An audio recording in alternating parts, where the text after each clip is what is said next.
असं म्हणतात की बाबा बोलतात. हो, निश्चित. बाबा सगळ्यांशीच बोलतात. तुमच्याशी, माझ्याशी, प्रत्येक साई भक्ताशी बाबा बोलतात आणि बाबा बोलत पण नाही. शिर्डीला जाताना ज्या आपल्या पदयात्रा निघतात त्या एक्झॅक्टली कशासाठी निघतात, म्हणजे का निघतात? पालखीला का जायचं, पदयात्रेला का जायचं किंवा वारीला का जायचं, तर त्याच्यामागे कारण आहे की प्रत्येक जण आपल्या घरी सुखी आहे, सदन आहे, प्रत्येकाला 2 टाईम जेवायला मिळतं, झाकायला छत आहे. मग पालखीलाच का जायचं? का तर ते 9 दिवस आपल्या सद्गुरूसोबत, आपल्या साईनाथांसोबत घालवण्यासाठीचे संपूर्ण 9 दिवस आणि नवरात्री असते. माधवराव आडकर यांनी बाबांची आरती लिहिली. आरती साई बाबा सौख्यदातार जीवा, चरणार जातळी द्यावा दासा विसावा, भक्ता विसावा. आरती साई बाबा.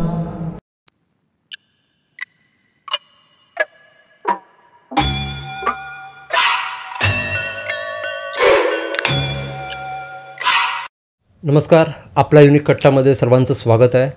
आज आपल्यासोबत आहेत निलेश कासर सर आणि आज आपण त्यांच्याकडून श्री साईबाबा बाबांबद्दलची सर्व माहिती जेवढी त्यांच्याकडे आहे ते आपल्याला देणार आहेत आणि खूप साऱ्या चर्चा आज आपण साईबाबांबद्दल करणार आहोत. तर सर प्लीज तुमचं थोडं इन्फो द्या. ओम साईराम. ओम साईराम. बाबांची माहिती देणं जितकं सोपं आहे तितकंच अवघड पण आहे. पण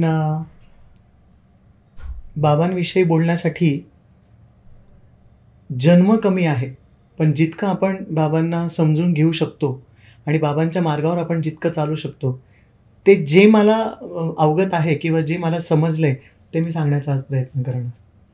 बाबा तुमच्या आयुष्यात कसे आले? अगदी खोलवर सांगायचं झालं तर चुलत बहीण होती माझी, जिचं लग्न शिर्डीला झालं होतं. तेव्हापासून आमचं शिर्डीला येणं जाणं होतं. आमचं एक खूप कौटुंबिक घटना घडली मोठी, त्याने आम्ही स्थलांतरित झालो नाशिकला. आणि त्यानंतर मग बाबा आयुष्यात आले. बाबांच्या मंदिरात जाणं, आरत्या करणं, मग पालखीला जाणं, मग बाबांच्या सानिध्यात राहता राहता खूप मोठे मोठे संसारी प्रश्न असे सुटत गेले आणि असं करता करता कधी साईमय आयुष्य झालं हे कळलंच नाही. मग तुम्ही साईबाबांकडे म्हणजे जेव्हापासून साईबाबांच्या इकडे जायला लागला शिर्डीला, तुम्ही पहिल्यापासूनच तिथे राहायचं की पहिलं आपल्या इथे राहायचं? इथे कुठे राहायचं? मुंबईत? नाही, आधी मी नाशिकलाच होतो, मग शिक्षणासाठी मुंबईत आलो. अच्छा. मग शिक्षण नाशिक आणि शिर्डी हे ट्रायंगल झालं. आधी तर सुरुवातीला शिर्डीत जायचो, 2 दिवस राहायचो. तेव्हा पैशाची, राहण्याची साधनं नव्हती, पाहिजे तितकी परिस्थिती चांगली नव्हती, पण हृदयात त्याच्याविषयीचं प्रेम मात्र तेवढंच होतं जेवढं आज आहे. असं कधी जास्त येणं, कधी थांबणं, उत्सवाला तर नियमित जाणं, असं एवढंच शिर्डीला जाणं येणं होतं. उत्सवाला म्हणजे किती वेळा तरी तुम्ही जाता? असं शिर्डीचे मुख्य उत्सव 3 आहेत जे वर्षाकाठी होतात. जर आपण मराठी वर्षानुसार गेलो तर पहिला उत्सव असतो रामनवमीला, जो स्वतः बाबांनी सुरू केला होता, रामनवमी उत्सव. आणि नंतर असतो गुरुपौर्णिमा उत्सव. त्याच्यानंतर असतो दसरा, म्हणजे बाबांचा समाधी दिवस असतो. त्याला उत्सव म्हणावे की नाही माहिती नाही, पण त्या दिवशी बाबांचा समाधी उत्सव असतो. तसं वर्षातले जेवढेही सण आहेत तेवढेही सण बाबा असल्यापासून आणि आजही खूप छान पद्धतीने श्री साईबाबा संस्थान साजरे करतात. अगदी कोजागिरीला सुद्धा रात्री दुधाचा नैवेद्य बाबांना दाखवला जातो आणि ते दूध भक्तांना वाटलं जातं. दत्त जयंती केली जाते. नवीन काळानुसार 31 डिसेंबर पण बाबांचं आता बऱ्याच वर्षापासून लोक जातवर्ष आणि येतवर्ष बाबांसोबत सेलिब्रेट करतात. गुढीपाडवा केला जातो, रंगपंचमीलाही रथ निघतो. सगळेच, अगदी संक्रांत, सगळे सण शिर्डीमध्ये अगदी आनंदाने आणि उत्साहाने साजरे होतात. अच्छा. जेव्हापासून तुम्ही साईबाबांकडे जायला लागलात त्याच्यानंतर तुमच्या लाईफमध्ये असं काय डायव्हर्जन झालं? निश्चित बदल तर होतोच ना, कारण आपण आधी गढूळ पाणी असतो आणि सद्गुरू भेटल्यानंतर आपण शुद्ध होण्याच्या प्रवासाला जातो. बाबांचा आयुष्यावर माझ्या जो हे झाला, म्हणजे प्रभाव झाला, तो असा झाला की सच्चाई और सादगी ह्या 2 गोष्टी, साधेपणा आणि खरेपणा हा येतोच रक्तात आणि विचारांमध्ये. म्हणजे ऑटोमॅटिकली ते चेंज होत जातं. हो, होतोच. कारण ना एक सद्गुरूविषयी एक रिस्पेक्ट तयार होतो एक सद्गुरूविषयी दरारा आणि आदर निर्माण होतो आणि मग आपल्याला सारखं ते नॉक करत असतं आतून, अरे आपण हे करतोय का, मग आपलं चुकतंय का, नाही आपण हे करायला पाहिजे किंवा नाही करायला पाहिजे. चांगल्या आणि वाईटाची परख आपल्याला सद्गुरूच्याच कृपेने होते असं मला वाटतं. तुमचे गुरु आहेत का? हो, माझे गुरु आहेत. आधी जेव्हा मी बाबांच्या मार्गात होतो आहे आणि असणार जन्मभर शतजन्म इथून पुढे, पण माझी अशी पहिले धारणा होती की बाबा भेटले म्हणजे मला गुरु भेटले, सद्गुरू भेटले, आणि मी तसंच म्हणजे बाबाच माझे सद्गुरू, बाबाच माझं सगळं काही असं मी म्हणायचो. पण खरं तर नरदेहाला, नरजन्माला हा शरीररूपी गुरु भेटलाच पाहिजे. आणि माझा तर योगायोग असा की बरोबर 22 वर्षांनी रामनवमीच्याच दिवशी मला माझ्या गुरूंची ओळख झाली. म्हणजे माझ्या आयुष्यात तो दिवस मी कधीच विसरू शकणार नाही. विजय शिरसाट म्हणून माझा एक मित्र आहे, तर तो आणि आम्ही रामनवमीच्या पालखीला पायी येत होतो. त्याचा पूर्ण परिवार, अगदी सहकुटुंब सहपरिवार, दास हे आम्ही घरदार, दत्तकरुणा त्रिपदी म्हणतात तसं. तर मी द्वारका इथून समाधी मंदिरात येत होतो आणि बाबांचा रथ तिकडून येत होता आणि विजू समोर बाबांची मूर्ती घेऊन आला आणि मला म्हणे, निलेश आपल्याला एका ठिकाणी जायचं आहे, तू नाशिकला आला का मला संपर्क कर. आणि तो रामनवमीचा दिवस होता आणि त्यानंतर मग मला त्या ठिकाणी मी त्या माझ्या सद्गुरूंकडे गेलो, परमपूज्य श्री राहुल फाटे सर. आणि मग जे 22 वर्षात बदल तसे नाही झाले जसे बदल माझ्या या 12 महिन्यात 16 महिन्यात माझ्या आयुष्यात झाले अनुग्रह घेतल्यानंतर. आणि अनुग्रहही मी इतका सुंदर झाला माझा की परमहंस परिव्राजकाचार्य श्री वासुदेवानंद सरस्वती स्वामी महाराज, म्हणजे ना आपण ज्यांना टेंबे स्वामी महाराज म्हणतो, त्यांचा अनुग्रह मला भेटला. म्हणजे माहेरही तितकंच मोठं आणि सासरही तितकंच मोठं आणि सगळंच तितकं मोठं की सद्गुरूला साजेसा सद्गुरू भेटला. तर दादा, साईबाबा, शिर्डीचे साईबाबा, श्री स्वामी समर्थ आणि शंकर महाराज या तिघांचं एक्झॅक्टली काय गोष्ट आहे? खरं तर हे दत्त संप्रदाय आहे असं मी म्हणेल. मला असं वाटतं की दत्त महाराजांचा पहिला अवतार पिठापूरला श्रीपाद श्रीवल्लभ, दुसरा अवतार श्री नरसिंह सरस्वती गाणगापूर आणि मग श्री स्वामी समर्थ, त्याच समकालीन मागे पुढे श्री साईबाबा आणि त्यानंतर शंकरबाबा महाराज. तर हे सगळे दत्त अवतारी आहेत. यांचा एकमेकाशी फार संबंध आहे. म्हणजे हे एकमेकातच त्यांचं स्वतःचं एक वेगवेगळं अस्तित्व आहे. बाबांचं तिघे सुद्धा एकच आहेत. हो, तिघं तर एकच आहे. म्हणजे ती जी शक्ती आहे ती एकच आहे. म्हणजे दत्त महाराजांचेच हे तिघही अवतार आहेत किंवा हे दत्त अवतारच म्हणतात, तो शब्दच दत्त अवतारी आहे. पण तिघांचं कार्य हे वेगवेगळं आहे, तिघांची ठिकाणं वेगवेगळी आहे आणि तिघांचा संदेश देणं मात्र वेगळं आहे. कारण ही संत मंडळी जी येते ती समाजाला संदेश देण्यासाठी येते किंवा एक प्रवाह देण्यासाठी येते असं मला वाटतं. आत्ता आपण बघतो म्हणजे पहिलीची जी शिर्डी होतीच साईबाबांची आणि आत्ताची शिर्डी खूप त्याचा हे झालं, चेंजेस झालेले आहेत. तिकडे गेल्यानंतर म्हणजे पहिलं तर सर्वच जण एका साथ लाईनीमध्ये उभे वगैरे राहायचे. आता VIP लोक लाईनीमध्ये जात नाहीत, ते जातात पर्सनली. आणि जे नॉर्मल सर्वसामान्य माणूस आहे तो लाईनीतून जातो. त्याच्याबद्दल पण खूप सारे गोष्टी आहेत. मुळात मी इथे भक्त म्हणून बोलतोय आज किंवा एक दास म्हणून बोलतोय. VIPचा जो मुद्दा आहे ना, तो तसा बघितला तर वादाचा पण आहे आणि तसा बघितला तर तो वादाचा नाही पण आहे. का खरोखर मी काही लोक असे बघतो की ज्यांच्याकडे खरोखर कमी वेळ असतो. मग अशा वेळेत ते काय करतात की टोकन घेतात आणि बाबांचं दर्शन घेऊन पुढच्या कामाला जातात. आपण ठरवायचं असतं की आपल्याला बाबांकडे कसं जायचं. आपण ठरवायचं की आपल्याला नक्की बाबांकडेच जायचं, बाबांच्या जवळ जायचं की मूर्तीजवळ जायचं. तर्कवितर्क जिथे संपतात ना तिथे साईबाबा सुरू होतात. त्यामुळे माझी तर एक खूप छान वेगळी पद्धत आहे शिर्डीला जाताना किंवा शिर्डीला कसं जावं हे मी स्वतःचं एक खूप छान छोटंसं परीघ तयार करून ठेवलेलं आहे. त्यामुळे मला असं कधीच जाणवलं नाही की VIP आणि नॉर्मल. कारण जसं एका झाडाची 2 फुलं सारखीच असतात, रंगानी पण आणि सुगंधानी पण, तसंच साई माऊलीला सगळी लेकरं सारखी असतात. बाबांसाठी कोणी VIP नाही आणि कोणीही नॉर्मल नाही आणि कोणी साधारण किंवा कोणीही असाधारण नाही. कितीही VIP असू दे किंवा कितीही सर्वसामान्य भक्त असू दे, शेवटी तो समाधी मंदिरात आल्यानंतर एकच होतो. म्हणून कृपादृष्टी करणाऱ्या श्री साईनाथांच्या नजरेमध्ये उच्च नीच, काळा गोरा, हिंदू मुसलमान, जाड बारीक असं काहीच नसतं. ते ज्या प्रेमाने सगळ्यांवर करुणा करतात ते त्या प्रेमानेच आणि त्याच दयादृष्टीने सगळ्यांकडे बघतात. त्यामुळे VIP आणि नॉर्मल हे आपल्यासाठी आहे. आणि खरोखर असतं असं की बऱ्याच लोकांना वेळ नसतो. माझेच कितीतरी असे ओळखीचे लोक असतात की ज्यांच्याकडे खरोखर वेळ नसतो, मग ते वेळ वाचवण्यासाठी जातात, पण शेवटी कोणाकडे जातात? बाबांकडेच ना. बाबांकडे. मग आपण बाबांकडे बघायचं की ह्या मुद्द्यांकडे बघायचं. शिर्डीला जाताना ज्या आपल्या पदयात्रा निघतात त्या एक्झॅक्टली कशासाठी निघतात, म्हणजे का निघतात? पालखी आणि पदयात्रा हा इतका सुंदर विषय आहे ना की पालखीसाठी निघणं तर खरं तर माझं जर लोक बघत असतील तर ते 100% लोक सहमत असतील साई भक्त की आम्ही वर्षभर वाट बघतो या 9 दिवसांची.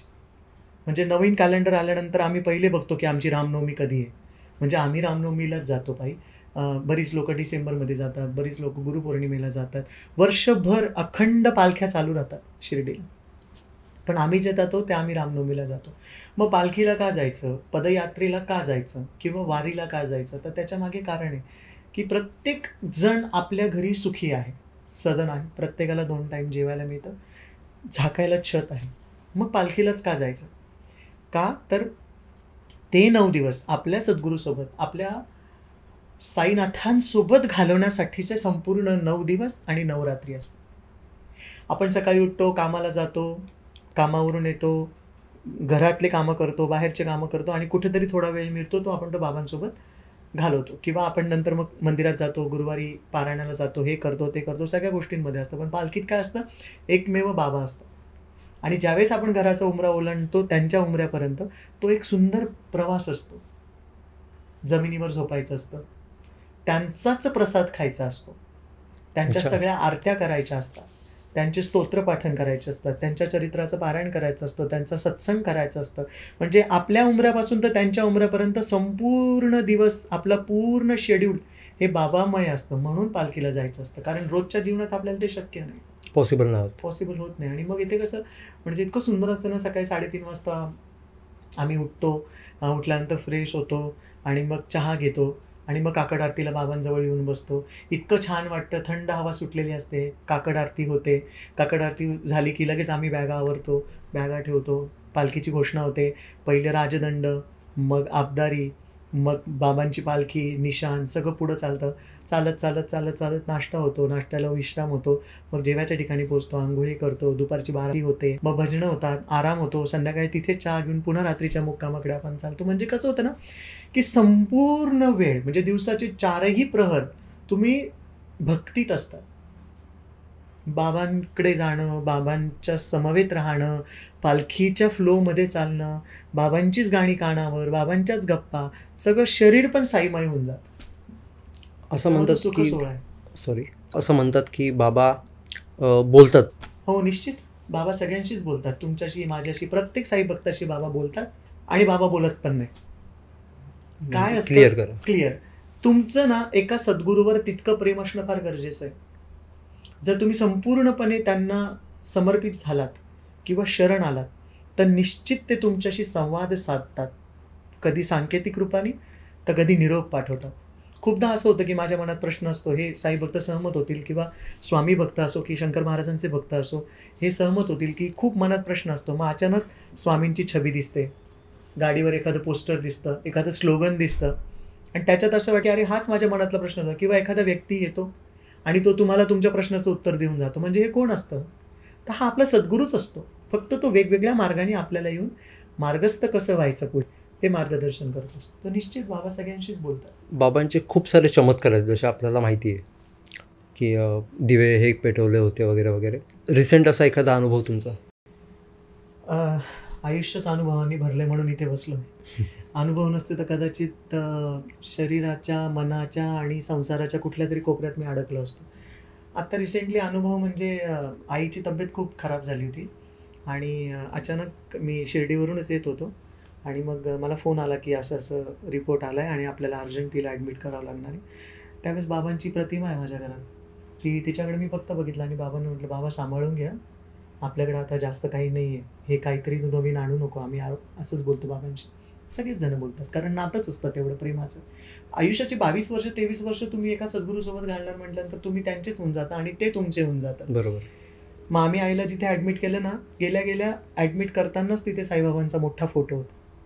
आणि मी त्याच क्षणी निश्चिंत झालो की आता आईला काही होणार नाही. आईची ट्रीटमेंट एकदम सुंदर झाली. डॉक्टरांनी सांगितलं की आईला बोन मॅरो करावं लागेल. तर बोन मॅरो इतकी मोठी ट्रीटमेंट होती किंवा इतका मोठी टेस्ट होती, त्याच्यात बायोप्सी पण होती. आम्ही सगळेजण खूप घाबरून गेलो. 3-4 दिवस आम्ही झोपलो नाही. मी काहीच केलं नाही. सच्चरित्र उचललं आणि त्याचं पारायण सुरू केलं. कारण सगळ्या प्रश्नांचं उत्तर आम्हा सर्वांसाठी, आपल्या सगळ्यांसाठी सद्गुरूचं सच्चरित्र पठण असतं. सच्चरित्र वाचलं. 5व्या दिवशी सच्चरित्र माझं पूर्ण झालं आणि सोमवारी संध्याकाळी सप्तमीच्या दिवशी रिपोर्ट सगळे नॉर्मल आले. मंगळवारी डॉक्टरांकडे गेलो. डॉक्टरांनी सांगितलं, ताई तुम्हाला काहीही त्रास नाही, साई कृपेने तुम्ही एकदम छान आहात. आणि बुधवारी मी गुरुवारच्या दसऱ्यासाठी शिर्डीला पण आलो. याचं पठण करायच्या वेळी काय नियम आहेत का? नाही, माझं स्वतःचंच मत आहे, हे मी माझे वैयक्तिक मतं मांडतोय की साई सच्च वाचताना ना प्रेम आणि भावना खूप चांगली ठेवा, म्हणा श्रद्धा ठेवा. आणि अगदी रोज एक अध्याय वाचला तरी चालेल. काही आपल्याला गडबड नाही, घाई नाही, काही नाही, काही. संध्याकाळी रात्री झोपताना आपण रिकॉल केल्यानंतर आपल्याला आठवलं पाहिजे की बाबांच्या चरित्रात मी आज काय वाचलं. पहिल्या अध्यायी काय होतं, 10व्या, 15व्या, 20व्या, 25व्या, 30व्या आणि 53व्या अध्यायात काय होतं. निश्चित बाबा साथ देतातच. उगाच का लाखोंची गर्दी आहे. बाबा माळसापतीला बोलले होते, माळसा तुला दिसतं का आज काही? तर माळसा म्हणतं, नाही बाबा आपण दोघेच आहोत. अरे म्हणे बघ, किड्या मुंग्यांसारखी माझ्या शिर्डीमध्ये गर्दी आहे आणि आज खरंच किड्या मुंग्यांसारखी लोक येतात. काहीतरी भेटतं म्हणून. मग कोणाला प्रेम भेटतं, कोणाला आई भेटते, कोणाला वडील भेटतात, कोणाला पैसा, कोणाला सुख संपत्ती, तो कोणाला सत्ता, तो कोणाला मुलबाळ. काही ना काही भेटतं. म्हणून काही ना काही भेटावं. किंवा आता आमची अशी सगळ्यांची शिर्डीला जाणाऱ्यांची अवस्था आहे की आता आम्हाला बाबा पाहिजे. आम्हाला आयुष्यात सगळं काही मिळालं, समाधान येतं सद्गुरूच्या कृपेने. हो ना, आम्ही पण सुरुवातीला मागतच होतो. कोणाकडे मागणार मग? तुम्ही तरी देणार का? आता मला आवश्यक आहे 50,000 रुपये, तुम्ही द्याल का? तुम्ही म्हणत नाही, पगारच 25 आहे, कुठून देऊ? बरोबर. पण आपण आपल्या हक्काच्या माणसाकडेच मागू शकतो. सद्गुरूपेक्षा हक्काचा ह्या जगात कोणीच नाही, कारण तोच सुरुवात, मध्य आणि शेवट असतो. तर दादा, साई भक्ती जेव्हा तुम्ही सुरुवात केली, म्हणजे जेव्हा तुम्ही भक्ती मार्गाला लागलात, त्यावेळी तुम्हाला काय काय फेस करावं लागलं? की ऑलमोस्ट माणसांना ह्या गोष्टी फेस कराव्या लागतातच. पहिले तर फार मोठी टीका, जी आजपर्यंत चालू आहे माझ्यामध्ये, पुढे पण चालू लागणार. पण बाबांचं एक वाक्य असं, बाबांचं नाही पण एक वाक्य आहे, निंदा किंवा वंदा साई भक्तीच धंदा. तर धंदा म्हणजे तसा धंदा नाही, कारण लोकांनी काही लोकांनी तसा अध्यात्माचा धंदा पण मांडलेला आहे. त्याच्यात आपल्याला जायचं नाही, ते आपलं काम नाही. आपण दास्यत्व स्वीकारलं पाहिजे भक्तीमध्ये. आणि सगळ्यात सुरुवातीची पायरी मी काही भक्त नाही आणि भक्ती मी केलेली नाही बाबांची, आणि ती मी करूही शकत नाही. भक्ती केली फक्त मीराबाईंनी, भक्ती केली तुकारामांनी, भक्ती केली प्रल्हादांनी. हा इतका मोठा शब्द आहे किंवा ही इतकी मोठी जबाबदारी आहे, ती आमच्यासारखं करू शकत नाही. हा, आम्ही प्रेम करतो बाबांवर, आमचा स्वतःपेक्षा जास्त विश्वास आहे बाबांवर, आणि आम्ही त्यांच्या मार्गावर चालण्याचा प्रयत्न करतो. मग तो मार्ग सत्यताचा आहे, तो मार्ग सबुरीचा आहे, तो मार्ग श्रद्धेचा आहे. 2 शब्द बाबांचे खूप प्रिय आहेत, श्रद्धा आणि सबुरी. श्रद्धा तुमच्यात आहेच, सबुरी धर, आयुष्यातलं प्रत्येक सुख तुला मिळेल. बाबा म्हटले की माझ्या द्वारकामाईमध्ये बसून, माझ्या द्वारकामाईच्या कुशीत जो येतो, जो बसतो, जो विसावतो, तो संसार बंधनातून मुक्त होतो. बरोबर. पण पॉइंट 2, तुम्ही तसं बसू शकता का? तुम्ही तसं विसावू शकता का? तुमचं समर्पण फार महत्वाचं. साखर आणि दूध जेव्हा वेगळे असतात तेव्हा त्यांचं वेगळं पण असतं. पण जेव्हा एकदा तुम्ही साखर दुधात टाकली, ती मिसळवली, की तुम्ही किती प्रयत्न केले तरी तुम्ही ती साखर वेगळी करू शकत नाही. तसंच भक्ताचं आणि परमेश्वराचं, की तो साखर असतो आणि परमेश्वर दूध असतो, किंवा तो दूध असतो परमेश्वर साखर असतो. जगाला फक्त गोडवा दिसतो. टीका खूप होते, फार टीका होते. जवळचे लोकच टीका करतात. कधी फार मोठ्या मोठ्या जेलसीला पण तुम्हाला समोर जावं लागतं. पण तुमचा विश्वास पक्का असेल आणि तुम्हाला माहिती असेल की तुम्ही जे करता आहेत ते योग्य आहे, आणि तुम्ही स्वतःशी आणि सद्गुरू साईबाबांशी जर प्रामाणिक असाल, तर मग मार्ग खूप सोपा आहे, जर त्यांची कृपा झाली. जसं आपल्याला माहिती आहे की आपण म्हणजे स्वामींचे अनुभव खूप जणांना आहेत, तसे साईंचे सुद्धा खूप जणांना अनुभव आलेले असतील, जे तुम्हाला काय माहिती असेल तर. अनुभव मी माझाच सांगतो की अनुभव नसते तर आज मी इथे नसतो. मगाशीच मी सांगितलं, कारण चमत्कारालाच नमस्कार आहे जगात. बाबाचं फक्त अध्यात्म द्यायला आले असते, किंवा बाबाचं फक्त ज्ञानाच्या गोष्टी आणि गीतेच्या गोष्टी समजावून सांगणार आले असते, किंवा सेवा भाव जगाला द्यायला बाबा आले असते, तर माझ्या मते बाबांचं इतकं प्रस्त झालं नसतं. शिर्डीला गेल्यानंतर काहीतरी मिळतं, शिर्डीवरून कोणीही खाली आत येत नाही, हे इतकं लोकांना पटलेलं आहे, हे इतकं लोकांनी अनुभवलंय, म्हणून आज शिर्डी इतकी गर्दीने भरलेली असते. अनुभव म्हणजे अनेक लोकांचे अनुभव आहेत आता माझ्या समोर. पण आता अगदी रिसेंटली अनुभव आहे, डॉक्टर शिंदे म्हणून आहेत माझे गुरुबंधू आहेत, तर आम्ही दोघं जण शिर्डीला गेलो. तर शिर्डीला गेल्यानंतर दर्शन वगैरे आम्ही घेतलं, आणि त्यांनी निघताना गाडीत मला सांगितलं की दादा, अशी अशी माझी कॅन्सरची एक टेस्ट आहे, तर ती जर झाली तर ती फक्त रिपोर्ट नॉर्मल आले तर माझं फार बरं होईल. आणि तेच मी बाबांना आता प्रार्थना करून आलो शिर्डीवरून आपल्यासोबत. मी तेव्हा शांत बसलो, मी काहीच बोललो नाही. मी फक्त बाबांना म्हणून प्रार्थना केली की बाबा, यांची काय इच्छा असेल किंवा यांची काय अडचण असेल ती तेवढी फक्त तुम्ही बघा आणि कृपा करा यांच्यावर, याच्या पलीकडे मी काही बोलू शकत नाही. तर तुम्हाला आश्चर्य वाटेल, आत्ताच दसऱ्याच्याच 2 दिवस आधी त्यांचा मला फोन आला, संपर्क झाला की निलेश दादा, मी आत्ताच मुंबईला आहे आणि मी रिपोर्ट घेऊन आलो आणि माझे सगळे रिपोर्ट नॉर्मल आले, आणि डॉक्टरने सांगितलं आपण पुन्हा एकदा रिपोर्ट करू आणि त्यानंतर तुम्हाला जी काही एक मेडिसिन चालू आहेत त्या पण मेडिसिन बंद होतील. म्हणजे हा अगदी ताजा अनुभव आहे.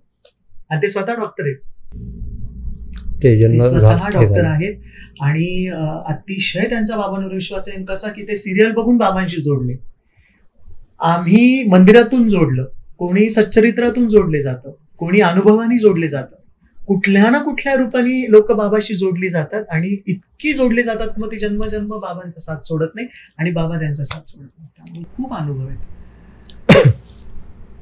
आता जसं तुम्ही त्यांचं एक्झाम्पल दिलं, असा अडचणीत ज्या व्यक्ती असतात त्यांनी एक्झॅक्टली कुठलं पारायण करावं किंवा कुठला मंत्र जप करावा किंवा अजून काय? अडचणीत असल्या व्यक्तीने सगळ्यात पहिल्यांदा धैर्य ठेवावं. कुठलंही संकट आलं, कुठलाही मोठा प्रश्न आला, कुठलीही समस्या आली, घाबरून जाऊ नये. कारण जगात अशी कुठलीच समस्या नाही जिला समाधान नाही, आणि जगात असा कुठलाही प्रश्न नाही की ज्याला उत्तर नाही. आधी त्यांनी धैर्य ठेवावं आणि त्याच्या सद्गुरूवर त्यांनी पक्का विश्वास ठेवावा. तारा किंवा मारा, मी तुमचं आणि तुम्ही माझं. जर आम्हा साई भक्तांना विचारलं तर आमचं एकच असतं, आमच्यावर काही अडचण आली, सांसारिक, आर्थिक, सामाजिक, आध्यात्मिक कोणतीही अडचण आमच्यावर आली की आम्ही साई सच्चरित्राचं पारायण करतो. छोटासा संकल्प मनात धरतो, बाबा माझी अशी अशी अडचण आहे, मी तुमचं सच्चरित्राचं पारायण करतो, माझ्यावर कृपा करा, माझी अडचण दूर करा. आम्ही असं कधीच म्हणणार नाही, कारण त्या अडचणीच्या मागं किती अडचणी आहे फक्त सद्गुरूला माहिती असतं. आपल्याला 10 मिनिटाचं दिसतं, सद्गुरूला 10 जन्मांचं दिसतं. त्यामुळे मनोभावे सच्चरित्र वाचायचं, शिर्डीला जायचं, त्यांना नमस्कार करायचा, त्यांना एक नारळ ठेवायचं, सांगायचं बाबा अशी अशी अडचण आहे, तर मी काय करू. बाबा बरोबर मार्ग देतात. सच्चरित्राच्या पारायणाने तर खूप लोकांचं आयुष्य मी बदलताना बघितलं. सच्चरित्राचं पारायण कसं करावं? अगदी साध्या पद्धतीने. सच्चरित्र हे आहे आपल्याकडे, म्हणजे माझ्या सतत सोबतच असतं. तर हे 8 ते 10 भाषांमध्ये उपलब्ध आहे. शिर्डी साईबाबा संस्थांचंच हे प्रकाशन आहे. दोन्हीही सच्चरित्र वाचा. म्हणजे कसं, साखर कुठेही का गोडच, इथेही साखर खाल्ली तरी गोड आणि अमेरिकेत खाल्ली तरी गोड. सच्चरित्राचं मन लावून पारायण जर केलं ना तर 7 दिवसाचं सप्ताह पारायण असतं. ते कसं करायचं, काय करायचं, त्याची पूर्ण माहिती सच्चरित्रात दिलेली असते. मनोभावे बाबांना मनाच्या तळापासून कळकळून विनंती करायची, सच्चरित्राचं पारायण करायचं आणि बाबांवर सगळा भार टाकून द्यायचा.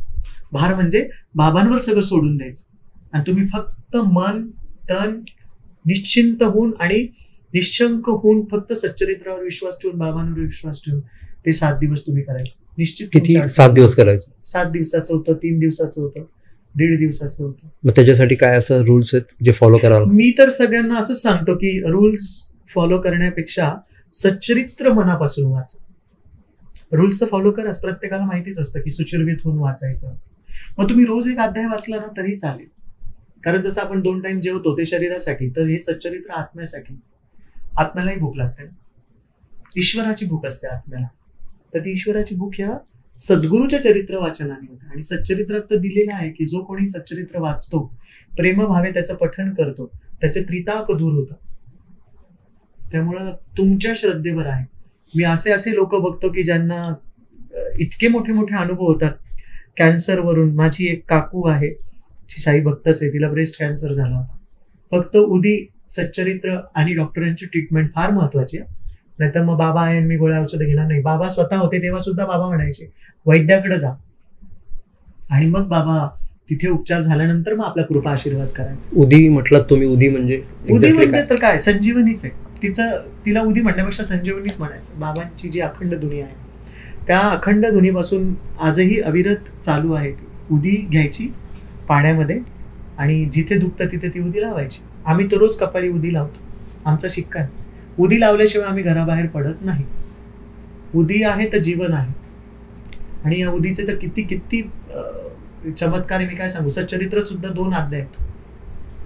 नानासाहेब निमोणकर चांदोरकर होते, निमोणकरही होते देशपांडे, म्हणजे शामरावांचे चुलत भाऊ होते ते. पण नानासाहेब चांदोरकर होते, ते कलेक्टर होते. त्यांची मुलगी होती मैनावती. तर त्यावेळेस त्यांची जळगावला पोस्टिंग होती. हा अनुभव सर्वश्रुत आहे, म्हणजे त्या मनोज कुमार यांच्या चित्रपटात पण हा अनुभव आहे. तर ते एक संन्यासी होते बाबांच्या दरबारामध्ये. तर बाबा त्यांना बोलवतात, ते बाबांकडे आज्ञा घ्यायला येतात. कारण शिर्डीला बाबा असताना अजूनही आम्ही आज्ञा घेतो निघताना शिर्डीतून, बाबा येतो माझ्यासोबत चला.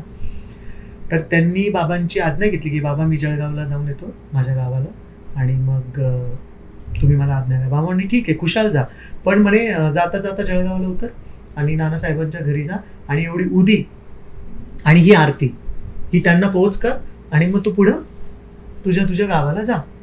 बरं, आता हे बाबांसमोर बोलण्याची हिंमतच नाही, पण तरी ते म्हटले की बाबा माझ्याकडे तर फक्त इतकेच पैसे आहे की जेणेकरून मी माझ्या घरापर्यंत पोहोचू शकेल.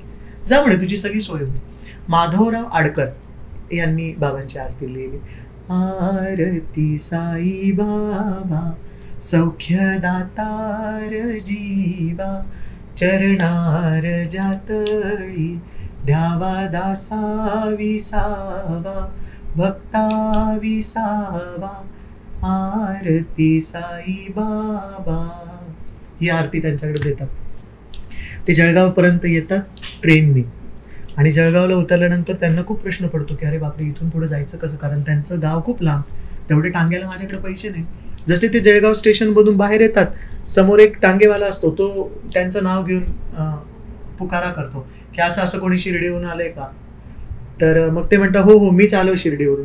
ते म्हणे नानासाहेबांनी तुमच्यासाठी टांगा पाठवलाय, आणि ते मस्त टांग्यात बसतात. तो पुढचा प्रवास सगळा टांग्यात करतात. एका ठिकाणी ते उतरतात, पण घोड्यांना पाणी पण पाजतात, स्वतः ते थोडा फराळ पण करतात, आणि सकाळी जसं पहाट होते ते त्या गावात पोहोचतात. नानासाहेबांच्या कचेरीच्या इथे ते जातात आणि सोडतात. त्यांना म्हणतात हे बघा ही नानासाहेबांची कचेरी.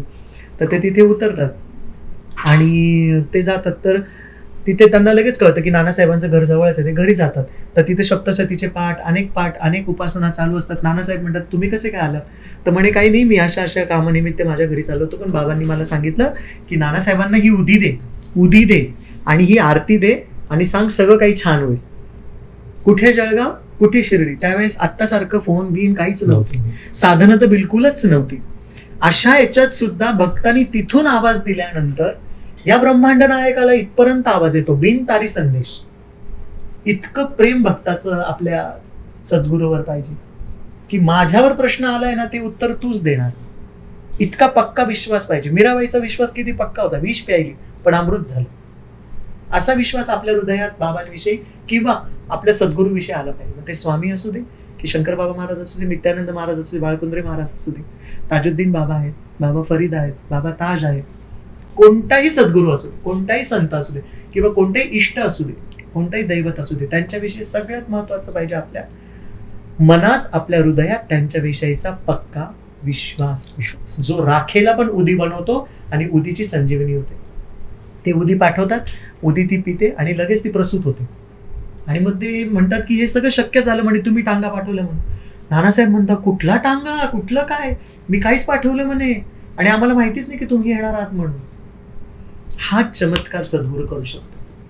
सद्गुरूला या जगात अशक्य काहीच नाही. आपण म्हणतो ना अशक्य ही शक्य करतील स्वामी, किती विश्वासाने म्हणतो. आणि मी स्वामी भक्त बघतो, मला खरंच हेवा वाटतो स्वामी भक्तांचा की त्यांच्यासारखं धीट आणि त्यांच्यासारखं समर्पित कोणी नाही. तसंच साईबाबांचे पण भक्त मी बघतो, मला अभिमान वाटतो कधी कधी की बाबा मी भक्त तर नाही, भक्ती करण्याचा प्रयत्न तर करतो, परंतु आयुष्य धन्य झालं की आम्ही साईंच्या चरणी आलो.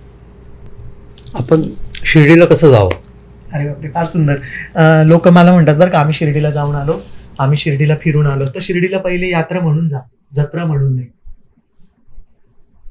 शॉर्टकट ना, यात्रा म्हणून जा, जत्रा म्हणून नाही. कसं जायचं शिर्डीला? शक्यतो मनाचा निश्चय करायचा की मी एकटाच जाईल, पण जर परिवार असेल तर निश्चित सहकुटुंब सहपरिवार जावं आपल्या सद्गुरूला भेटायला. जिथून असाल तिथून निघा, वेळेचं दिवसाचं व्यवस्थित प्लॅनिंग करा. तुमच्या गावापासून बसनी, प्लेननी, ट्रेननी, स्वतःच्या गाडीनी, कसंही तुम्ही शिर्डीला पोहोचा. शिर्डीला गेलात की छानपैकी आधी निवांत व्हा, स्वच्छ व्हा, सुचिरभूत व्हा. संस्थांचे लॉकर आहेत, श्री साईबाबा संस्थांचे लॉकर आहेत, फ्री लॉकर आहेत, कुठले पैसे नाही. फ्रेश व्हा, लॉकरला सामान ठेवा, टोकन घ्या. सामान ठेवल्यानंतर मोबाईल ठेवा, चप्पल ठेवा.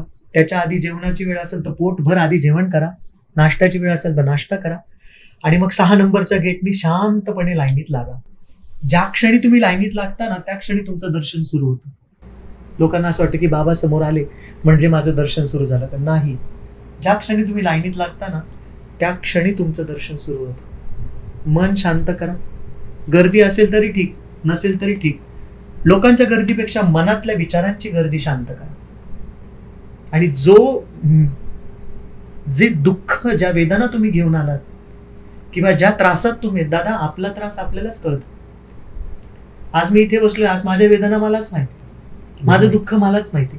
आज मी बाबांबद्दल का इतका बोलतो? कारण तेवढा प्रवास मी करून आलोय. प्रत्येक गोष्टीला सोल्युशन आहे, पण त्या सगळ्या सोल्युशनचं एकच उत्तर आहे, अखंड विश्वास. धुनी का लावलीये बाबांनी? धुनी का पेटवली? आणि का अखंड धुनी का म्हटली? कारण माझ्या धुनीसारखा तुझा विश्वास पण जेव्हा अखंड होईल, त्या जगातली अशी कुठलीच गोष्ट नाही जी मी तुला देऊ शकत नाही, असे बाबा म्हणतात. आणि ठामपणे खूप भक्तांनी हे सगळं फील केलंय. मी पण किती अडचणीतून वर आलो, काहीच नव्हतं. संध्याकाळी काय खायचं हा प्रश्न होता, पण आज मी 10 लोक जेव घालू शकतो. लाईनीत लागलं की मन शांत करायचं. मग एक एक आता तर 110 कोटी रुपये खर्च करून इतकी सुंदर दर्शन लाईन बांधली आहे. मी तर म्हणतो ती दर्शन लाईनीचा अनुभव घेण्यासाठी तुम्ही एकदा शिर्डीला जा. काही कसल्या भानगडीत पडू नका. VIP ओळख आणि पाळख. आपली ओळख आपल्या सद्गुरूशी, आपल्या साईबाबांची पाहिजे. बाबा मी तुमच्यासाठी येतोय हा प्रामाणिक भाव ठेवा. मी तुमच्यासाठी येतोय, तुम्ही माझ्याकडे बघा. तुम्ही दर्शन रांगेत लागलं की बाबांचं तिथून लक्ष तुमच्यावर असतं. मग हळूहळू मनाच्या गुंत्याचा एक एक धागा उसवत चला. एक हॉलमधून दुसऱ्या हॉलमध्ये, दुसऱ्या हॉलमधून तिसऱ्या हॉलमध्ये.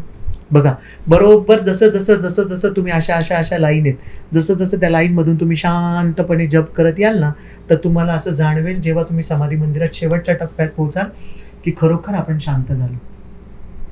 आणि मग बाबांना तुम्ही नुसतं क्षणभर बघितलं ना की हे समोर बाबा आहेत आणि आपण आहे, तरी आपलं दर्शन होतं. आणि तेव्हा फक्त असं करायचं की बाबा मी तुमच्याकडे आलोय. तुम्ही आजपर्यंत अखंड बाबा तुम्ही भक्तांचे दुःख दूर करत आहात, सगळ्यांच्या इच्छा मनोकामना पूर्ण करत आहात. बाबा मी पण तुमचाच एक बाळ आहे. आज मी संसारी या अडचणीत अडकलेलो आहे, मला कुठेही मार्ग दिसत नाही, मला कोणाचाही आधार नाही. बाबा मला वाचवा आणि माझ्यावर कृपा करा. कृपा म्हणता का सद्गुरू कृपा करणार नाही? का बाबा तुमच्याकडे बघणार नाही?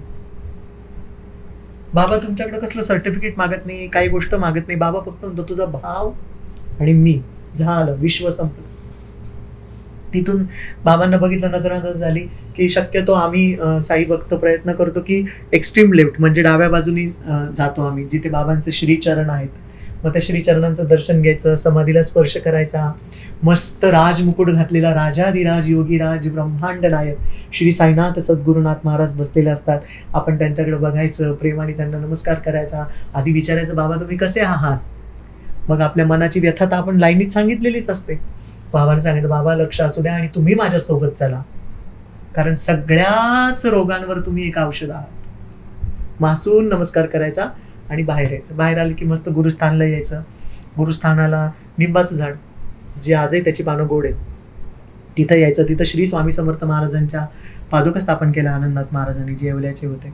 त्यांना स्वामी समर्थांनी दृष्टांत दिला होता की आता अक्कलकोटला येण्यापेक्षा तू शिर्डीला जा, माझं वास्तव्य शिर्डीत आहे, मग ते शिर्डीला आले याचा उल्लेखही साई सच्चरित्रामध्ये आहे. पण त्यांनी श्री स्वामी समर्थ महाराजांच्या पादुका तिथे स्थापन केलेल्या आहेत आणि त्या जागेला गुरुस्थान म्हणतात. म्हणजे बाबा गुरु कोणाला मानायचे?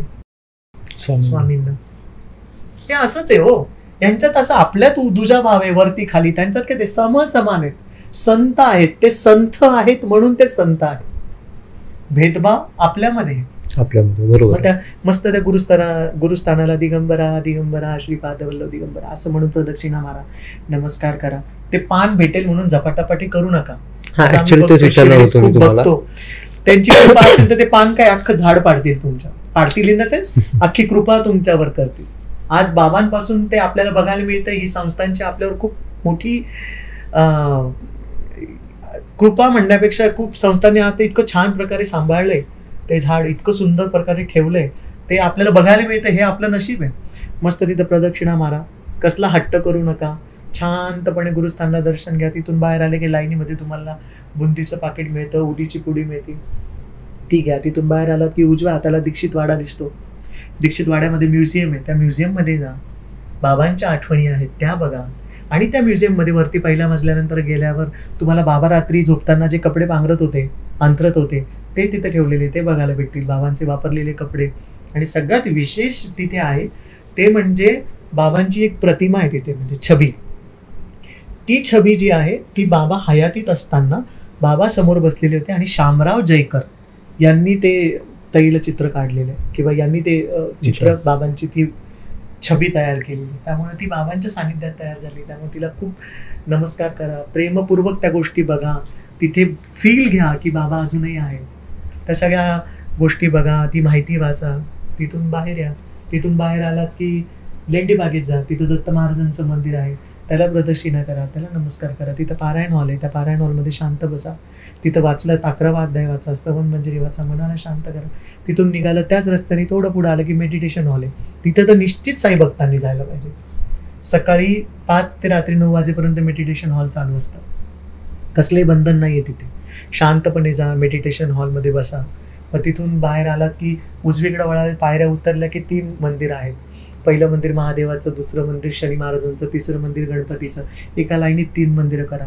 तिथून 3 नंबरच्या गेटनी बाहेर पडलं की हनुमंताचं मंदिर आहे, ते करा. उजव्या हाताला द्वारकामाई, डाव्या हाताला चावडी. चावडीमध्ये बाबा 1 दिवस आड झोपत होते. त्या चावडीचं मनपूर्व दर्शन घ्या, जिथे बाबा न्यायदानाचं काम करायचे.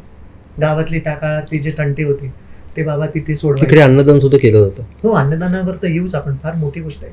बाबाही अन्नदान करायचे ना. बाबांना तर फार आवड अन्नदानाची. आणि मग तिथून द्वारकामाईच्या लाईनीत लागा आणि मग लाईन मध्ये गेलात तर लाईन मिळेल. छान पैकी जा. आणि 60 वर्ष, म्हणजे मी जर चुकीचं नसेल तर 60 गुणिले 365 काहीतरी 21,900 दिवस होतात. एवढे दिवस बाबा त्या द्वारकामाईले. तर त्या फिलिंग मी त्या द्वारकामाईकडे बघा की इथे सद्गुरू वावरलेत. दिवस रात्र श्री साईनाथ महाराज या द्वारकामाईत राहिले. इतकं प्रेमपूर्वक त्या द्वारकामाईकडे बघा. द्वारकामाईच्या 4 पायऱ्या आहेत, 1 2 3 4 असं समजायचं. सत्य, धर्म, दया, प्रेम. त्या चढा. तिथे धुनी दिसेल. धुनी मातेला नमस्कार करा, म्हणा माझा अहंकार जाळून टाक, माझे दुःख जाळून टाक, माझी इडा पिडा शोक सगळं तुझ्यात घेऊन टाक. तिथून पुढे झालं की निंबर दिसतं, निंबराला नमस्कार करा. मग तिथून तर साक्षात ब्रह्मांड नायक आहे, त्याच्या चरणाला स्पर्श करा, त्यांना नमस्कार करा, त्यांना तुमच्या मनातलं दुःख सांगा. कारण आपल्या जगात ना तोंड सगळ्यांना आहे पण कान कोणाला नाही. कोणाला तुमच्याकडे ऐकायला वेळ नाही. ऐकवायला सगळ्यांना वेळ आहे. ऐकतो फक्त साईबाबा, ऐकतो फक्त म्हणून सद्गुरूंच्याकडे गर्दी असते. मग तिथून आलात की द्वारकामाईत बसा जरा 15 मिनिट, शांत चित्ताने बसा. बाबांना सगळं हितगुज करा, मनातलं सांगा. मग तिथून निघताना खंडोबा मंदिरात दर्शन घ्या. समोरच बस स्टँड, बसमध्ये बसा ना, आपल्या घरी परत जा. खंडोबा मंदिर पहिल्यापासून? हो, खंडोबा मंदिरातच बाबा पहिल्यांदा आले होते. अच्छा, खंडोबाच्या मंदिरात. बाबांचं इतकं सुंदर आहे ना, काय सांगू तुम्हाला. 16 वर्षाचे असताना बाबा शिर्डीमध्ये पहिले दिसले निंबाच्या झाडाखाली.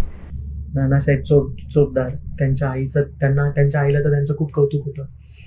तर तिथून बाबा दिसल्यानंतर मग बाबा काही दिवसांसाठी गुप्त झाले. आणि मग गुप्त झाले ते औरंगाबाद जवळ धूपखेडा नावाचं गाव आहे, तिथं वडाच्या झाडाखाली बाबा बसलेले दिसले. तर मग तिथून चांदबाई पाटील चालला होता. मग चांदबाई पाटील त्याची घोडी शोधत होता. घोडी शोधता शोधता चांदबाई पाटील खूप परेशान झाला. मग यांनी आवाज दिला, चांद इधर आव. क्या घोड़ी ढूंढ रहे हो? तो बोला हाँ जी. तो बोले तुम्हारी घोड़ी देखो वो नाले में है, चर रही है, म्हणजे चारा खाती है. तो जातो. तो अरे खरंच मला माझी घोडी सापडली. तो येतो. आप तो बोले बोले अल्लाह के ये हो आप, बहुत आप अवलिया हो, आपने मेरे को मेरी घोडी ढूंढ के दी. तर म्हणे चला माझ्यासोबत. बाबांना कारणच हवं.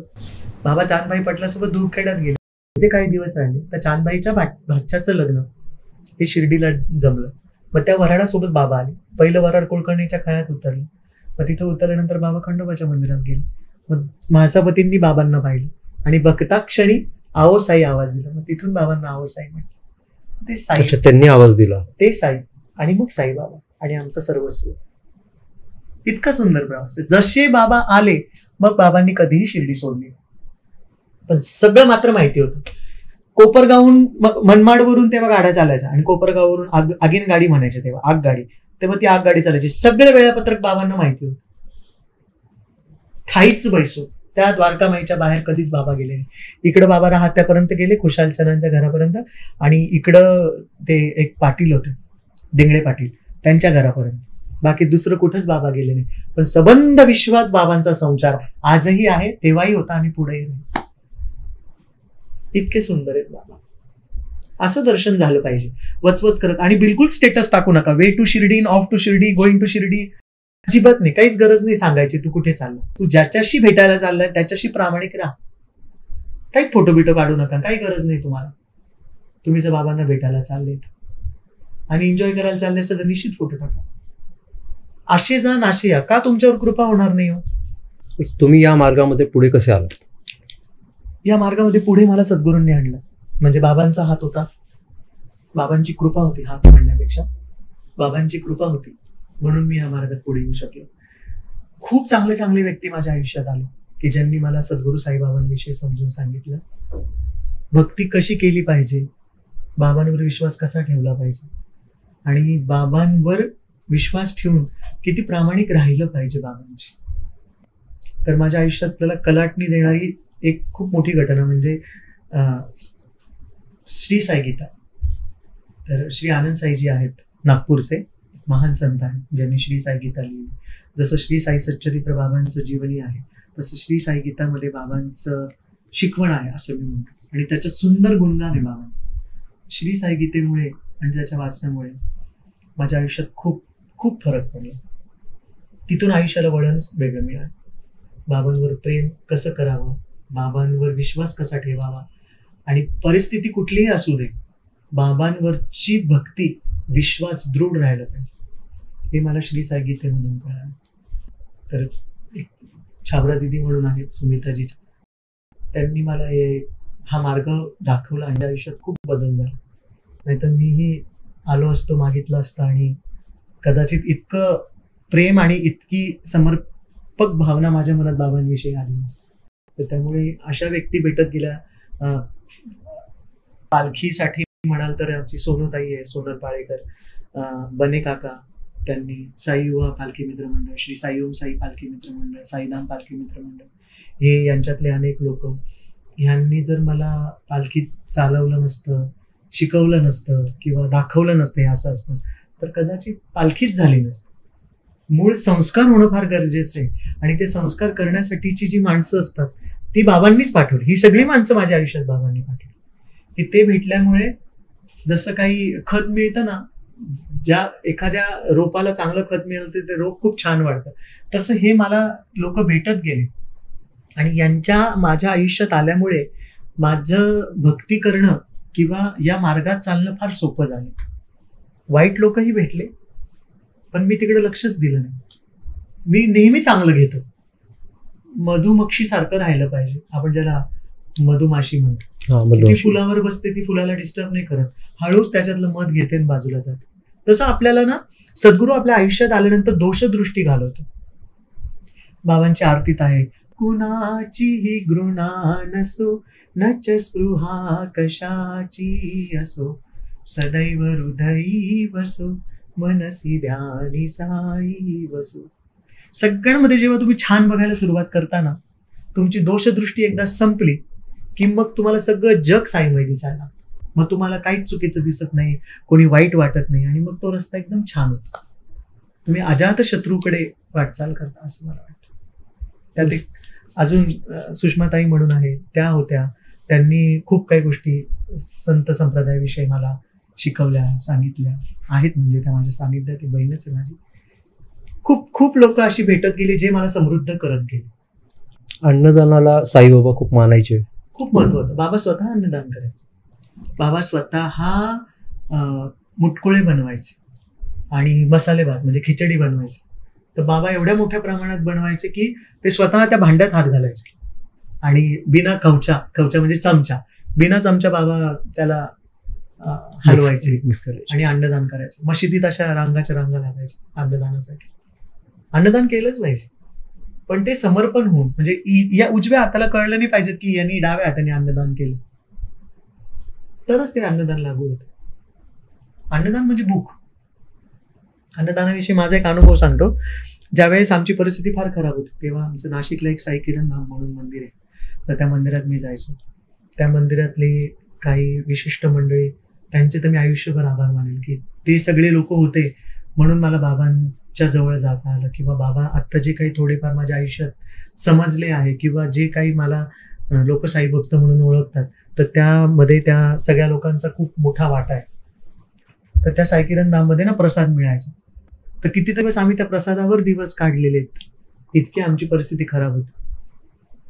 आणि म्हणून मला आज जेव्हा मी अन्नदान करतो ना, तर माझं अन्नदान करण्याचं मागचं एकच कारण आहे की त्या गर्दीत कुठेतरी मी पण असेल, की कदाचित माझी एक वेळेची भूक बाबांचा प्रसाद असेल. त्यामुळे आपण अन्नदान केलं पाहिजे. बाबांनी सांगितलं ना की तुम्ही जितकं द्याल तितकं कमी आहे, पण तुमच्या मोहरीचा पण हिशोब मी देईल तुम्हाला. पण समर्पण होऊन द्या, अहंकारित होऊन नाही, तर नम्रपणे अन्नदान करा. म्हणजे आता अन्नदान केल्यानंतर सर्वजण सांगत सुटतात की आम्ही अन्नदान केलं, किंवा फोटोज काढतात. हा, तो ज्याचा त्याचा प्रश्न, पण असं तर केलं नाही पाहिजे. नाही केलं पाहिजे. अन्नदान खूप गुप्तरित्या केलं पाहिजे. आणि कारण समोरच्याची भूक तुम्ही शमवता आणि तेवढी तुम्हाला कॅपॅसिटी तुमचा सद्गुरू देतो, परमेश्वर देतो. बरोबर देतो की आज तुम्ही स्वतःच करून 2 लोकांना जेव घालता. त्याच्यासाठी ना प्रसाद नसतो, त्याच्यासाठी ती फक्त भूक असते. बरोबर. त्याच्या पोटाला अन्न हवं असतं आणि ते तुम्ही त्याला देता, म्हणजे ही सर्वात मोठी सेवा झाली, अन्नदान, वस्त्रदान. पण ते करत असताना मला नाही वाटत त्याचा गाजावाजा झाला पाहिजे. उलट जितकं शांततेत होईल ना तितकं. आता सृष्टीकर्ता साईबाबा सगळं विश्व चालवतो, पण त्याला मुंगीच्या पायातल्या पैंजणाचा पण आवाज येतो. आपण एक बिस्लरीची बाटली दिली की आपण गावभर सांगत येतो. मग ते लागू होतं की नाही लागू होतं ते आपल्या स्वतःच्या मनाला विचारायचं. अन्नदान केलंच पाहिजे. तुमच्या मनाने तुम्हाला झेपेल तितकं अन्नदान तुम्ही केलंच पाहिजे. कुठल्याही व्यक्तीला जेव्हा आपण कुठल्याही देवाची सेवा करत असतो किंवा त्याची आराधना करत असतो, तर त्याचा विश्वास किती पाहिजे आणि याच्यामध्ये सद्गुरूंचं किती महत्व आहे? सद्गुरूचंच महत्व आहे, मार्गच सद्गुरूचा आहे. त्यामुळे तुम्ही सद्गुरू जोपर्यंत तुम्हाला मिळत नाही, किंवा तुम्ही एखाद्या सद्गुरूकडे जोपर्यंत जात नाही, तोपर्यंत तुमच्या आयुष्याला शिक्कामोर्तबच होत नाही. आई वडील तुम्हाला जन्म देतात आणि ज्यावेळेस तुम्हाला सद्गुरू मिळतो त्यावेळेस खरा तुमचा प्रवास सुरू होतो. कोणाला 40व्या वर्षी, कोणाला 15व्या वर्षी, कोणाला 30व्या, तर कोणाला 60व्या वर्षी सद्गुरू मिळतात. अनुग्रह होणं फार गरजेचं आहे. अनुग्रहानंतर तुमचं बदललेलं आयुष्य हे तुमचं खरं आयुष्य असतं. जे आपण म्हणतो ना, वाल्याचा वाल्मिकी होतो, नराचा नारायण होतो. तर कसं होतं की सद्गुरूच्या स्पर्शाने, सद्गुरू परीस आहे, आपण लोखंड आहे. बाबांची एक छोटीशी, म्हणजे आता आठवलं म्हणून एक गोष्ट सांगते की 1.25 हात लाकडाची फळी मंचक करून साची, आपल्या योग सामर्थ्याची शक्ती दाखवली कैक जण. बाबा 1.25 हात लाकडाच्या फळीवर झोपत होते आणि ती पण चिंध्यानी बांधलेली, आणि ते पण 4 दिवे 4 बाजूला लावले. असा ताकदीचा सद्गुरू पाहिजे की जो नुसत्या नजरेने तुमचे रोग घालवे. बाबांचे नुसत्या नजरेने रोग घालवलेत बाबांनी लोकांचे. हात फिरवला की रोग मुक्त. आणि कित्येकांना बाबांनी मुक्तीच्या दारात पोहोचवलं. कित्येकांना बाबांनी शतजन्म मुक्त करून टाकले, कित्येक जन्मांपासून. बाबा सारखं दैवत जगात नाही, कारण माझे बाबा आहेत तर स्वामींसारखं दैवत जगात नाही. प्रत्येक सद्गुरू सारखं दैवत जगात नाही. माझे सद्गुरू मला भेटले वयाच्या 41व्या वर्षी. बरोबर रामनवमीच्या दिवशी परमपूज्य श्री राहुल फाटे सर, जे खूप सुंदर लिहितात, जे खूप सुंदर निरूपण करतात, त्यांच्याकडे इतका ज्ञानाचा भंडार आहे आणि ते इतका शुद्ध चित्ताने आम्हाला असं हाताला धरून पुढे नेतात.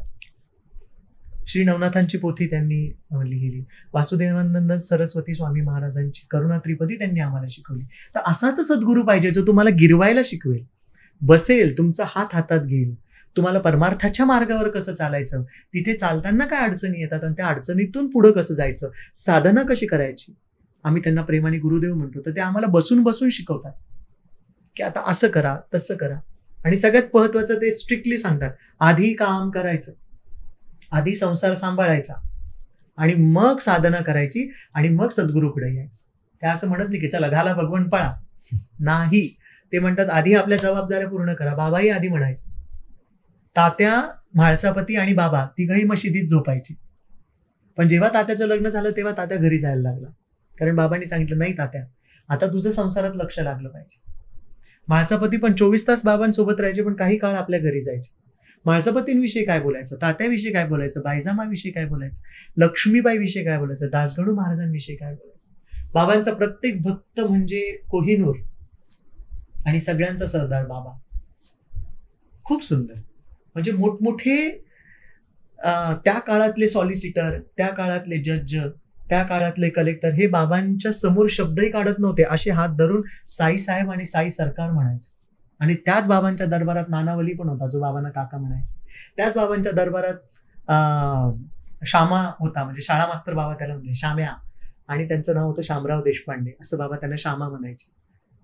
तर तो पण हक्क होता की अरे तुरे करायचे आणि हे आवजाव करायचे. म्हणजे बाबांच्या दरबारातच इतकी भक्ती होती, इतके तरतरचे भक्त होते की प्रत्येकाचं अस्तित्व आणि प्रत्येकाची भक्ती करण्याचा एक वेगळाच मार्ग होता. त्यामुळे इतका सुंदर दरबार आहे ना. तरखेड, खापर्डे, साठे, आता वेळ कमी असल्यामुळे खूप खूप नावं सुटतील माझ्याकडून. लक्ष्मीबाई शिंदे, जिला बाबांनी समाधीच्या दिवशी 9 रुपये दिले होते. मी तर नेहमी म्हणतो, लक्ष्मीला जो लक्ष्मी देतो तो माझा सद्गुरू आहे, की जो किती संपन्न असेल. 2 वेळेस बाबा 5 घरी भिक्षा मागायचे, सुक सगळं झोळीत घ्यायचे, ओलं सगळं टमरेलमध्ये घ्यायचे. काय चव असेल मला सांगा, काय बाबांच्या जिभेला चव असेल. आणि ते आल्यानंतर, भिक्षा मागून आल्यानंतर ते द्वारकामाईत एका कोळंब्यामध्ये टाकायचे, त्याच्यातून बरेच लोक घेऊन जायचे, किडा, मुंगी, कावळे, चिमण्या सगळं त्याच्यात खायचे आणि मग ते प्राशन बाबा करायचे. ज्या दिवशी त्यांनी त्यांचा देह हे केला त्या दिवशी सुद्धा त्यांनी भिक्षा मागितली. त्या दिवशी विजयादशमी म्हणजे दसरा, पण तेव्हा एकादशी लागली होती असं म्हणतात. पण त्या दिवशी सुद्धा बाबांनी भिक्षा मागितली. त्याच्या काही काळ आधी म्हणजे 42व्या 43व्या अध्यायात वर्णन आहे की बाबा लक्ष्मीला म्हणतात, लक्ष्मी मला भूक लागली, काहीतरी घेऊन ये. लक्ष्मी धावत पळत घरी जाते, पिठलं भाकरी बनवते आणि बाबांना घेऊन येते. पिठलं भाकरी म्हणजे भाजी भाकरी बनवते आणि बाबांना घेऊन येते, बाबांना देते. बाबा म्हणतात लक्ष्मी त्या कुत्र्याला ती दे, आणि ती त्या कुत्र्याला देते आणि स्वतः पण खाते. बाबा म्हणे मी तुमच्यासाठी एवढं घाई करून आले, तुम्ही त्याला दिलं. त्याची माझी भूक सारखी आहे, त्याला बोलता येतं आणि मला बोलता येतं. म्हणून बाबांनी हा खूप मोठा संदेश दिलाय की प्राणी मात्रांवर प्रेम करा आणि प्रत्येकाची भूक जाणं. म्हणून मी तुम्हाला म्हणतो ना, अन्नदानाचं काय महत्व, तर ते हेच की तुम्ही माणूस आहात तर तुमच्यातलं माणूस पण तुम्ही जपा आणि त्याचप्रमाणे तुम्ही पुढच्याशी तसंच वागलं पाहिजे. असं म्हणतात की बाबांनी ते दुसरं कोणतरी आजारी होतं आणि त्यांचा मृत्यू आला होता म्हणून स्वतःवरती हे केलं. तात्या म्हणजे बायजामांचे सुपुत्र. अच्छा. बायजामाई पाटील. खूप सुंदर आहे हे तर, की बायजामाई पाटील या गावच्या पाटलीनबाई होत्या. त्या काळात गावचं पाटलीन असणं फार श्रीमंतीचं लक्षण. अशा याच्यात आता तर साईबाबांना सर्व श्रुत आहे, पण त्या काळात बाबांना, तात्याला हाताशी धरून टोपलीमध्ये भाकरी घेऊन राणावनात त्या बाबांना शोधायच्या, शोधून बाबांना भाकरी तुकडा खाऊ घालायचा. हे खरं प्रेम होतं. आज आपल्याला साईबाबा देतात म्हणून आपण सगळेच जातो, पण त्यावेळेस खरं खरं निष्काम प्रेम केलं ते हे बाबांनी. तसंच श्री आनंद साईजींनी पण शिकवलं की निष्काम भक्ती ही सर्वात श्रेष्ठ आहे. तुम्ही परमेश्वराकडे काहीच मागू नका, परमेश्वर तुम्हाला सगळं देईल. मग लोक म्हणतात आम्ही मागायचं की नाही मागायचं. काही गोष्टी सांगायच्या, मागायच्या नाही. सांगणं वेगळं, मागणं वेगळं. आपण आपलं मन कोणाकडे हलकं करणार नाही, दुःख ऐकायला कोणालाच वेळ नाहीये. म्हणून आपल्या मनातल्या ज्या गोष्टी त्या बाबांच्या कानावर नक्की घालायच्या. मग त्या दिवशी बाबांनी 15 ऑक्टोबर 1918 मंगळवार दुपारी 2:36 बाबांनी आपला देह ठेवला. तर त्याच्या आधी बाबांनी एक शिंपी होते, बाळा शिंपी म्हणून, त्यांना सांगितलं होतं की मला तात्याची फार काळजी आहे, तात्याची वेळ आता जवळ आलेली आहे आणि तू कोणाला सांगू नको. आणि मग जसा जसा दसरा जवळ आला तात्या राहिला आणि बाबांनी आपला देह ठेवला.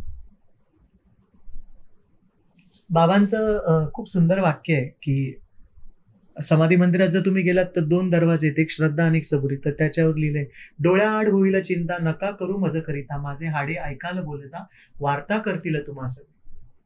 की माझे हाडं सुद्धा तुमच्याशी बोलतील जर तुम्ही प्रेमाने मला आवाज दिला तर. नक्कीच आज बाबा 107 वर्ष झाले समाधी घेऊन. नित्य मी जिवंत जाणं ह्याची सत्य नित्य घ्या प्रचिती अनुभव आहे. आज आपण सगळेच बाबांचा अनुभव घेतो आणि बाबा कधीही कोणाकडे काहीही मागत नाही. बाबा म्हणतात तू भले माझ्याकडे काही मागू नकोस, देऊ नकोस, पण तुझ्या व्यथा दूर करण्यासाठी तू आलायस ना, मी नक्की तुझ्या व्यथा दूर करणार. निरपेक्ष भाव आणि सगळ्यांवर दया करणं, सगळ्यांची सेवा करणं, हाच बाबांनी आयुष्यभर बाबांनी शिर्डीत असताना तेच केलं. फार सेवा केली. भागोजी शिंदे तर महारोगी होता, त्याला सुद्धा बाबांनी ठीक केलं. आणि आयुष्यभर जेव्हा जेव्हा बाबा लेंडी बागेला फेरीला निघायचे किंवा पालखी निघायची तर तोच पालखीला आणि बाबांच्या फेरीला छत्री घेऊन चालायचं. अच्छा, असे अनेक भक्त आहेत.